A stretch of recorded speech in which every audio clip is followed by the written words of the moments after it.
السلام عليكم ورحمة الله وبركاته. أوروموتية كنن بكا غراغراتنا هردفا جرتن قمر يو شافتنا هردفا جرتن نقاف جال البكا هنجرتن تسراغ قبو أوروموتية هرد إما هاكيتين كوال قبتو برومسا عرفتشيسا إسني فديت في سبب نين إما هاكي رتسين برسيسو في أكا سامني براتو كل في إسنين قووم سني دران إسنين برسيسو الانتوري إسنين قووم سني فان إسني فدي kanneen bakka garaa garaatti daawwataa jirtan viidiyoo kiyya haga dhumaatti yoo daawwattan waan hedduu irraa barattanillee waan hedduu irraa barattan of eeggannoo godhattanillee kanaaf namni tokko isinitti bilbilee akka isinin gowwoomsineef har'a dhimma haakiitii wal qabatu akka kaardiin sii gutee ilmi namaa tokko isinin gowwoomsineef jecha barumsa isinii fidee dhufe akka ilmi namaa tokko isinin gowwoomsine jechuun barumsa kana isinii fidee dhufe hubachiisa kanneen na hordofaa jirtan barumsa kiyya an dhimma haa kanarratti wanti isin barsiisuuf gaafilee gama keessaan hedduun kan na gaafate dhiira waan ta'e jennaan akka isin xeen shamarraa tokkotti mitan ilma namaa tokkotti mitanuu fi miti itti gaafatamaan anaa miti isinumaa nama ittiin miidha nama miidhuun hin ta'u akka hin taane beektanii obboleewwan kiyya أيها المتابعين الكرام في كل مكان سلام الله عليكم ورحمة الله وبركاته. اسمع كلامي كيف تحفظ عيالك أو أولادك. الوقت هذا المصيبة سوشيال ميديا هذا مصيبة يكربون العيال إذا طلع شوية 10 سنوات 15 سنوات يشتري جوال يكلم بنات ما يقدر ما يدرس يعني مخ يروح مع بنات يروح مع الشباب قسم بالله نصدق كيف تشوف إذا أنت خايف منه كيف تشوف شوف المقطع الآن آكر إذا دخلت اليوتيوب سجل إنجليزي أو عربي ريو الشافي بعدين ادخل يوتيوب سوي حركة سوي متابعة ولايك كومنت بعدين شوف مقطعتي أنا أوريك اليوم كيف تشوف حط الرقم على جواله بعدين اجلس في البيت خليه تروح ولا مدرسة ولا السوق قسما بالله أحد يدق على أحد يجي عليك بعدين الجوال كلها حط على جوالك قسما بالله أنت احفظ كذا يعني أنت كلي كذا يعني لو ما تخاف منك يعني يحفظ منك قسما بالله يلعبون المصيبة وقت هذا آخر الزمان مصيبة قسما بالله مصيبة. تيك توك يعني تيك توكي إذا تبقى تيك توكي ريو 29 فيسبوك ريو شافي يوتيوب ريو شافي أكسم هردفتوتا kiyya kanneen bakka garaa garaatti na hordofaa jirtan araba kan na hordofan jiran afaan arabiitiin dubbachuun koo dirqama ta'ee ammas immoo arabiin dubbachuun gaariidha. Kanaafuu dhimma haakii irratti an barumsa isin barsiisuu hin feene garuu akka ittiin nama hin miine isiniin jecha kanneen bakka garaa garaatti isin daawwataa jirtan hubachiisa kanneen osoo viidiyoo kiyya daawwattanii hin fixin soba yookiin aappiin kun soba jechuun irraa deebi'aatan ofuma miitan malee ana waan gootanuu kanaafuu ayyi barumsa kijjiba ta'u dhugaa ta'u hanga dhuma laalaa ka'ati irraa waa bara isinin jedha oromootan kiyya kanneen gama tiktok riyoo shaafii 29 yoo jettan profaayiliin kiyya akkuma argaa jirtan isiniif baha riyoo shaafii facebook riyoo shaafii youtube riyoo page kiyya akkasitti nu hordofaa inshaa Allah.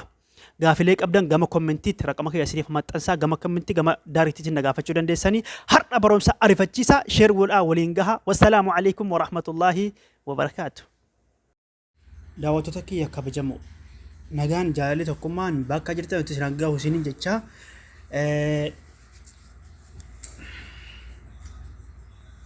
har'a akkaataa isin nama to'attan isin agarsiisa garuu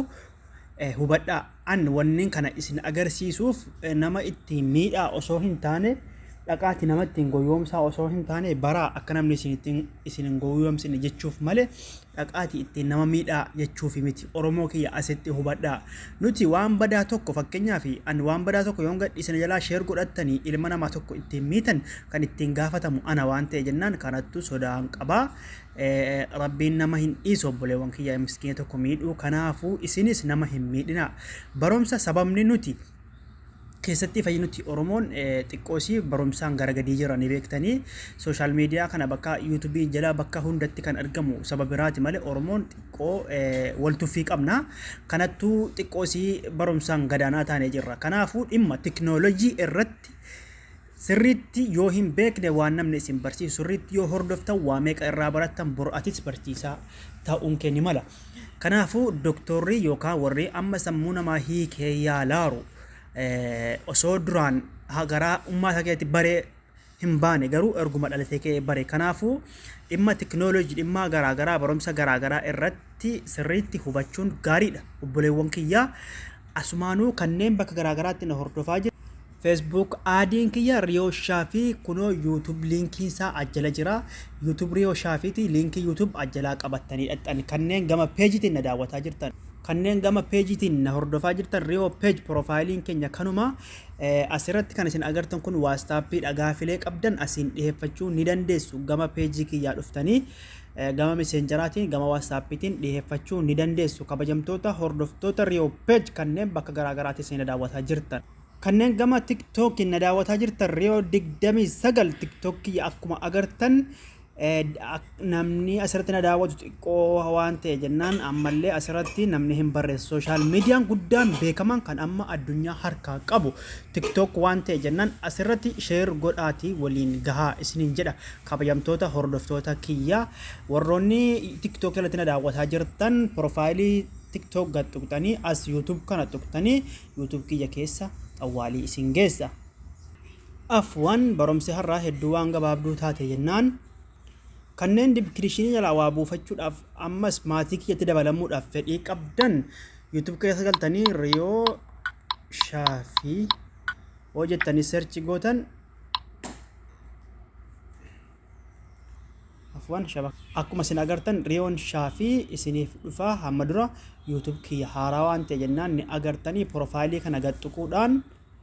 mallattoo bakka viidiyoo jedhu kana tuquudhaan irra ol deemtanii ni argattu barumsa waan feetan asirratti inshaAllah gara fuulduraatiifis waan isin maxxansinu ta'a. Warroonni subscribe gootan wagga subscribe gootan gama cinaatti mallattoo notification yoo tuqxan ariitiidhaan isin bira gaha wannan gadhiisu gamanumaan obboleewwan kiyya afwan haasaa isinitti dheeresse gama barumsaatti isin dabarsa. Gama barumsaa erga dhufne nam tokko to'achuuf yoo barbaadan itti dawwaltanii jaalallee keessa yoo ta'e itti dawwaltanii si to'achuun barbaada na dhaggeeffadhaa na hubadhaa obboleewwan kiyyaan yaani sin shakke yookaan si to'achuun barbaada waan akkanaa naa godhi yaani isinis tayyib jettee yookaan inni tayyib jedhee jaalalaan walii yoo fudhatan rakkoo hin qabu. Garuu immoo irratti dawwalte kaardiin si guutaa yookiin raqama kana intarneetii bilaash dalagata bilaash yaani natsaadha jettee sisteema akkanaatiin yoo quxurii kanatti naskiiftee irratti kan isiin hin beekne dudubbasiitiin hordofte itti gaafatamaan Riyoo Shaafii osoo hin taane si'uma. Itti gaafatamummaa hin fudhu jechuudha. Asumaan gara barumsaa isin dabarse urjii jaha tokko urjii lakkoofsa abbichaa duwwaa sagal yaani koodii haga feetanii koodii isintu beekaa yoo Dubaay irraa hordofuu ta'e yoo Saawudii biyya feetan Ameerikaa irraa hordofuu ta'e koodii fakkeenyaaf Itoophiyaa yoo ta'e 25 gootee lakkoofsa kana itti naqxee lakkoofsa kee kennita itti naqxee dudduuba irratti maslaar kana yoo goote guutummaatti ni hordofta namni isirratti bilbilu yookaan isirratti bilbilu qaxxitaa sirra bu'aa jechuudha. Akkasitti obboleewwan kiyya barumsi har'aa kana fakkaata. Warri isiniin galin urjii 61 urjii gochuudhaan koodii lakkoofsa keessanii itti yoo guuttan akkasiin hordofuu dandeessan kanneen bakka garaagaraatti na daawwataa jirtan Riyoo Shaafii irraa haga barumsa biraatiin walitti deebinutti nagaatti nuuf turaa gaafii qabdan dhiheeffachuu ni dandeessu. Wassalaamu alaikum.